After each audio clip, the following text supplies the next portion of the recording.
Videoni oxirigacha ko'rgan insonga video aniq manfaatli bo'ladi. Bismillahirrohmanirrohim deb judayam mazali deb chiqadigan sousli baqlajon salatimiz. Mehmon kelganda yoki bir tadbirlarga qilsangiz sizni uyaltirmaydigan salat taxlashni bugun birgalikda o'rganamiz.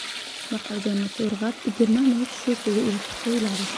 Shu suvdan olgandan keyin yog' qizib turishi kerak, bo'lmasa baqlajon eziladi. Mana shunaqa baland olovga qovurib olamiz. Keyin salatimizga solishimiz mumkin bo'lgan chips, ya'ni kartoshkani chips qilinganini taxlaymiz. Uy sharoitida juda ham chiroyli, juda ham qarsilloq bo'lib chiqadi. Bu kartoshka chipsni xohlagan salatlaringizga ishlatsanglar bo'ladi. Men baqlajon uchun taxlab qo'yaman, boshqa hamma salatga ishlataman. Kartoshkani qirg'ichdan qirib, tuzlab, ivitib qo'yiladi. Ya'ni 10-15 minutli dam olgandan keyin uni kraxmallari chiqib ketadi. Undan keyin yuvib olasiz. Kartoshkamiz qovurilishga tayyor.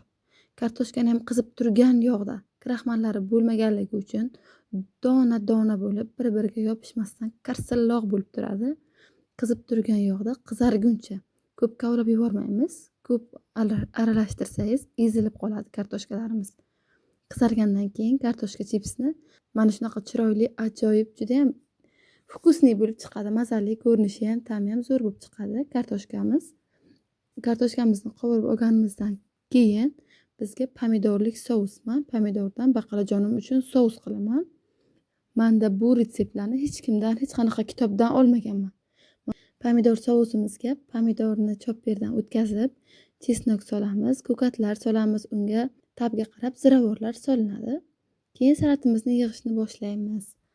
Qovurilgan baqlajon salatga hech qachon ziravorni o'zini solib aralashtirmayman.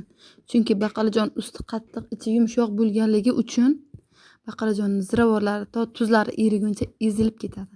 Kartoshka chips, sveji bodring, tabga ko'rab soya, ziravorlarni hammasini pomidorli sousga solib salatimizni tayyorladik. Tayyorlab ko'rganlar uchun osh bo'lsin, yoqimli ishtaha.